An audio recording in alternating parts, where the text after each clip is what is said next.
آج ہم علامہ اقبال کی کتاب بال جبریل میں منتخب دوسری غزل اگر کجرو ہے انجم کی ترجمانی کریں گے۔ اور اس سلسلے کو شروع کرنے سے پہلے آپ سب سے ایک درخواست ہے میری، علامہ اقبال کی آواز آج کی یوتھ تک پہنچانے کے اس مشن میں آپ ہمارا ساتھ دینے کے لیے ہمیں لازمی سبسکرائب کریں اور زیادہ سے زیادہ ویڈیو شیئر کریں۔ ہمارا پرپس ویڈیوز کو اور ان کے لفظوں کو آسان سے آسان ترین رکھنا ہے جس سے لوگوں کو آسانی سے سمجھ میں آئے اور آج کے یوتھ تک اقبال کی آواز آسانی سے پہنچ سکے۔ تو شروع کرتے ہیں۔ غزل ہے: اگر کجرو ہے انجم آسماں تیرا ہے یا میرا، مجھے فکر جہاں کیوں ہو جہاں تیرا ہے یا میرا، اگر ہنگامہ ہائے شوق سے ہے لامکاں خالی، خطا کس کی ہے یا رب لامکاں تیرا ہے یا میرا، کسے صبح ازل انکار کی جرت ہوئی کیوں کر، مجھے معلوم کیا وہ رازداں تیرا ہے یا میرا، محمد بھی تیرا جبریل بھی قرآن بھی تیرا، مگر یہ حرف شیریں ترجمہ تیرا ہے یا میرا، اسی کوکب کی تابانی سے ہے تیرا جہاں روشن، زوال آدم خاکی زیاں تیرا ہے یا میرا۔ خوبصورت ہے غزل اور اس کے معنی کو سمجھتے ہیں۔ یہ کوئی خدا سے اختلافی گفتگو نہیں ہے تیرا اور میرا، اس کتاب کی تمام غزلیں توحید کے فلسفے پر ہیں۔ اقبال اللہ تعالیٰ سے ہم کلام ہو کر کہہ رہے ہیں کہ اس کائنات کو بنانے والا تو ہے، یقیناً یہ زمین آسمان چاروں سمت میں موجود ہر شے تیری کریشن تیری تخلیق کی ہوئی ہے۔ ہر شعر میں اقبال ایک ہی موضوع پر توجہ مرکوز کر رہے ہیں کہ جو کچھ بھی موجود ہے یا گزرا ہوا ہے یا آنے والا ہے اسے میں دیکھ رہا ہوں صاف طور پر، لیکن اس سب کی مصلحت آپ ہی سمجھ سکتے ہیں کیونکہ یہ سب کچھ آپ کا ہے نہ کہ میرا۔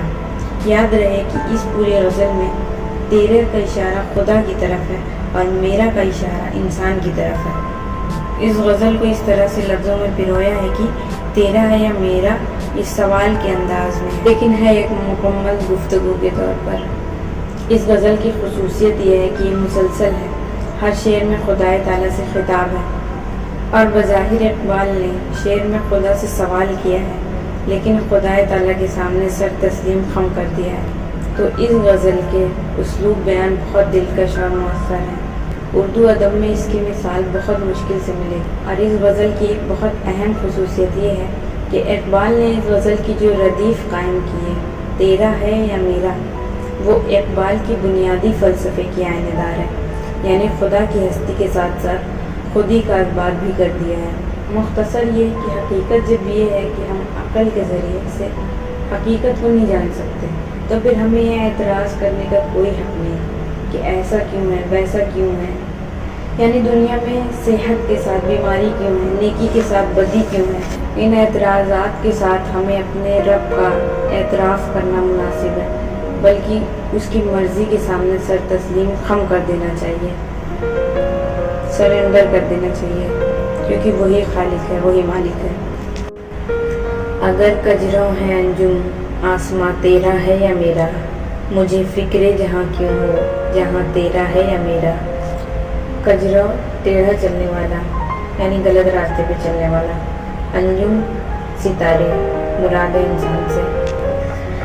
اقبال کہتے ہیں کہ اللہ اس میں شک نہیں ہے کہ انجم یعنی ستارے کجرو ہیں، غلط راستے پر ہیں، یعنی دنیا کے اکثر لوگ تیری مرضی پر نہیں چلتے، یعنی صراط المستقیم جو صحیح راستہ آپ نے بتایا ہے اس پر چلنے کے بجائے شیطانی راستوں پر چل رہے ہیں۔ لیکن مجھ کو اس بات پر اعتراض کی کوئی حق نہیں پہنچتا کہ تو نے یہ دنیا اس قاعدے پر کیوں بنائی کہ یہاں ہر طرف بدکاری اور بے حیائی کی گرم بازاری ہے اور نیکوکاروں کی کہیں کوئی قدر نہیں۔ یہ جہاں تیرا پیدا کردہ ہے، میرا پیدا کردہ نہیں ہے، اس کا خالق کار تو ہے، اس کو بنانے والا تو ہے، اور میں اس کی تخلیق میں کسی انسان کے مشورے کو دخل ہے، اس لیے میں تیری مشیت کے سامنے سر تسلیم خم کرتا ہوں، سر جھکاتا ہوں تیری مرضی کے آگے۔ انسان کا فرض یہ نہیں ہے کہ وہ اللہ کی مشیت ازلی پر اعتراض کرے، بلکہ اس کا فرض یہ ہے کہ وہ خالق کی کائنات کی مرضی پر چلے اور اپنے اصلاح کرے کیونکہ قیامت کے دن اس سے دوسروں کے اعمال کا سوال نہیں ہوگا اور نہ دریافت کیا جائے گا کہ کائنات کس طرح پیدا ہوئی اور کس نظام سے اس کا کاروبار چلایا گیا۔ یہ سب باتیں عقل انسانی کی پہنچ سے باہر ہے، اس کے بیونڈ ہے، یہ سب وہ سمجھ ہی نہیں سکتا انسان۔ اس لیے مجھے فکر جہاں کیا ہے، جہاں تیرا ہے یا میرا، جب سارا کچھ نظام آپ کا ہی ہے، آپ کا ہی بنایا ہوا ہے، آپ ہی اس کے تخلیق کار ہیں اور بظاہر بہت بہتر۔ میں صرف اس کائنات کو دیکھ کر، اس کے حالات کو دیکھ کر غور و فکر کر سکتا ہوں، باقی تو یہ پورا جہاں تیرا ہے نہ کہ میرا۔ دوسرا شعر: اگر ہنگامہ ہائے شوق سے ہے لامکاں خالی، خطا کس کی ہے یا رب، لامکاں تیرا ہے یا میرا۔ لامکاں خدا کی وہ جہاں جہاں پر ہر کسی کا پہنچنا بہت مشکل ہے۔ لامکاں جس کا کوئی گھر ٹھکانہ نہ ہو، لامحدود ہو، جہاں زمین و آسمان کی کوئی حدود نہ ہو۔ یہ وہ جہاں ہے جس کی کوئی حد و لمٹ نہیں ہے۔ اس جہاں میں پہنچ کر اللہ بندے کے اتنے قریب ہو جاتا ہے۔ ہنگامہ ہائے شوق یعنی محبت، اشتیاق، تمناؤں، آرزوؤں کا ہنگامہ، شوق۔ اگر اس التجاؤں سے وہ جگہ خالی ہے تو اس میں غلطی کس کی ہے، خطا کس کی ہے یا رب، لامکاں تو تیرا ہے نہ کہ میرا۔ یعنی علامہ محمد اقبال صاحب شاعرانہ انداز میں اللہ تعالیٰ سے کہتے ہیں کہ اے خدا، اگر لامکاں میں تیرے عشاق موجود نہیں ہے، یعنی واضح طرح اگر فرشتے تیرے عشق میں ہنگامہ ہائے شوق برپا نہیں کرتے تو یہ بات تیری مشیت کے عین مطابق ہے، یہ تیری مرضی ہے، کیونکہ تو نے فرشتوں کے اندر عشق کا جذبہ پیدا ہی نہیں کیا۔ یعنی اس کو اس طرح سمجھتے ہیں، اقبال اللہ تعالیٰ کی حمد و ثنا کرتے ہیں، اے خدا یہ محض تیرا کرم ہے کہ تو نے انسان کو اپنی محبت سے نوازا ہے، اور وہ اس عالم میں جو مکاں سے عبارت ہے تیری محبت میں ہنگامہ ہائے شوق برپا کرتا رہتا ہے۔ یعنی یہ حق صرف ہمیں ہی ملا ہے جس کی وجہ سے یہ دنیا بن گئی، ورنہ یہاں کسی قسم کی دلکشی نہ ہوتی۔ اسی خیال کو اقبال نے مختلف لفظوں میں بیان کیا ہے، مقام شوق تیرے قدسیوں کے بس کا نہیں، انہی کا کام ہے جن کے حوصلے ہیں زیادہ۔ یعنی مختصر یہ کہ اقبال ہمیں اس حقیقت سے آگاہ کر رہے ہیں کہ یہ اللہ تعالیٰ کی مشیت ہے، اس نے لامکاں کو ہنگامہ ہائے شوق سے خالی رکھا ہے اور فرشتوں کے بجائے انسان کو اپنی محبت کی دولت عطا کی ہے، اور اسی لیے انسان کو فرشتوں پر فضیلت حاصل ہے۔ اس لیے اقبال کہہ رہے ہیں کہ لامکاں تیرا ہے نہ کہ میرا۔ چلیے تیسرا شعر ہے: اسے صبح ازل انکار کی جرت ہوئی کیوں کر، مجھے معلوم کیا وہ رازداں تیرا ہے یا میرا۔ صبح ازل جب یہ کائنات تخلیق کی گئی، رازداں راز رکھنے والا، ہم راز، یعنی کہہ رہے ہیں کہ یہ جب کائنات بنائی گئی، تخلیق کی گئی، تو اسے انکار کی جرت کیسے ہوئی۔ اسے سے مراد ہے ابلیس سے، کیونکہ ابلیس نے انکار کیا تھا اللہ کو سجدہ کرنے سے۔ جب یہ اللہ کی ہی تخلیق ہے، اللہ کی ہی کریشن ہے، اسی کا بندہ تھا، اسی نے اسے پیدا کیا تھا، تو یہ جرت اس میں ہوئی کیسے، یہ اللہ کے چاہے بنا ہو کیسے گیا کہ اس نے اللہ کو ہی سجدہ کرنے سے انکار کر دیا، کیونکہ اللہ کے چاہے بنا تو ایک پتا بھی نہیں ہلتا، تو یہ سرکشی اس نے کی کیسے۔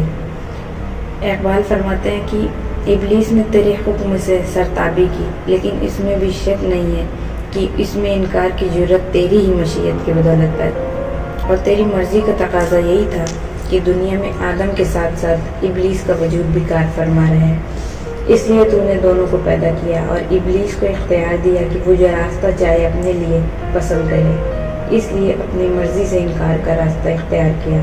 تو اگر چاہتا تو اسے انکار کی جرت ہرگز نہیں ہو سکتی تھی، لیکن اس صورت میں اس کی آزادی محروم ہو جاتی۔ اگر تو چاہتا تو ایسی دنیا بھی پیدا کر سکتا تھا جس میں ابلیس کا وجود ہی نہ ہوتا، لیکن تو نے اس صورت کو پسند نہیں کیا۔ بہرحال میرا فرض تو تیری مشیت کے سامنے سر تسلیم خم کرنا ہے، کیونکہ یہ تیری مصلحت ہے، یہ تیرا رازداں ہے کہ اس نے ایسا کیوں کیا اور آپ نے ایسا کیسے کرنے دیا۔ تو مجھے جب معلوم ہی نہیں ہے تو میں اعتراض کیسے کروں کہ یہ رازداں تیرا ہے نہ کہ میرا۔ محمد بھی تیرا، جبریل بھی، قرآن بھی تیرا، مگر یہ حرف شیریں ترجمہ تیرا ہے یا میرا؟ حرف شیریں یعنی میٹھا بولنا، عمدہ لفظ۔ حرف شیریں کا دوسرا معنی عشق و محبت کا جذبہ بھی ہے۔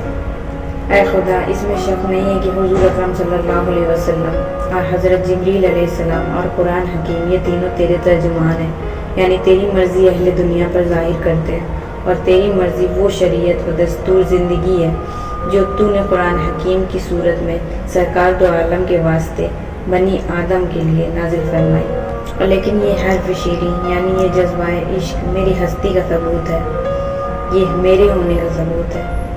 حرف شیریں یعنی جذبہ عشق جو انسان کے قلب میں اٹھتا ہے، یہ بھی تیرا ہی ترجمان ہے، تو نے ہی پیدا کیا ہے، یہ بھی تیرا ہی پیدا کیا ہوا ہے، اور ہم اسی جذبے کے تحت بعض اوقات تیرے قانونوں کو توڑ دیتے ہیں۔ بس تو ہم پر نگاہ کرم فرما اور ہماری خطاؤں کو معاف کر دے، آمین۔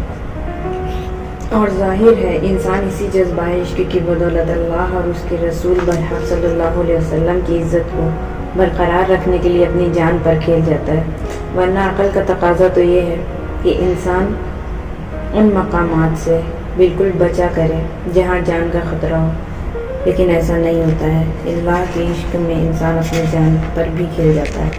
اسی لیے اقبال نے کہا ہے کہ یہ حرف شیریں ترجمہ بھی تیرا ہے نہ کہ میرا۔ پانچواں اور آخری شعر ہے، اسی کوکب کی تابانی سے ہے تیرا جہاں روشن، زوال آدم خاکی زیاں تیرا ہے یا میرا۔ کوکب ستارہ مراد انسان سے ہے، تابانی چمک، آدم خاکی یعنی انسان، زیاں نقصان گھاٹا۔ کوکب کی تابانی یعنی انسان اور اس کی چمک، آدم خاکی۔ اے خدا، تیری یہ دنیا آدم ہی کے دم سے آباد ہے، انسان سے ہی روشن ہے، اسی کی بدولت اس میں خوبصورتی اور رونق ہے۔ اگر جذبہ عشق ختم ہو جائے تو آدم ختم ہو جائے گا۔ میرا زیاں نہیں ہے بلکہ اس میں آپ ہی کا نقصان ہے، کیونکہ جمادات، نباتات اور حیوانات، مٹیریل پلانٹس اور اینیملز نہ آپ سے محبت کرتے ہیں اور نہ آپ کے نام پر سر کٹا سکتے ہیں، کیونکہ ان میں جان نہیں ہے، ان میں جذبہ نہیں ہے، ان میں عشق و جذبہ نہیں ہے، دین کا جذبہ نہیں ہے، اس میں اللہ کی محبت نہیں ہے، اور ان میں حوصلہ نہیں ہے۔